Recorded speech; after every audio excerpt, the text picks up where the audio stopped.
বরিশালের Sher-e-Bangla medical college হাসপাতালে চিকিৎসা নিতে আসা মধ্য ও উচ্চবিত্ত রোগীদের জন্য আধুনিক মানের 22টি কেবিন খুলেছে হাসপাতাল কর্তৃপক্ষ।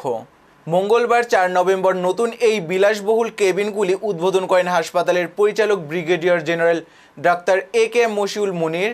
একই সঙ্গে প্রতিষ্ঠার দীর্ঘ বছর পর আধুনিকায়নের ছোঁয়ায় হাসপাতালের মাঠে নবনির্মিত দৃষ্টিনন্দন দুটি পানির ফোয়ারা উদ্বোধন করা হয়।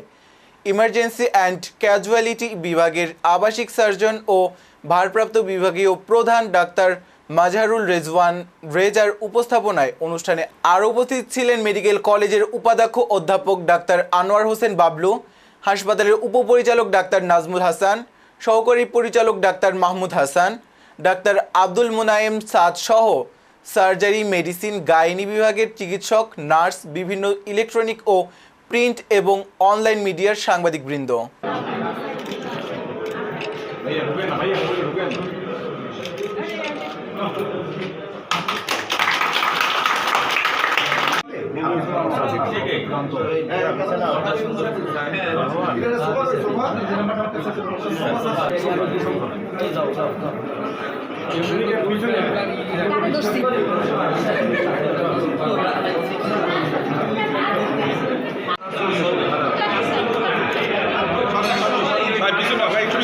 সুমন ভাই পিছনে, মনিকা পিছনে।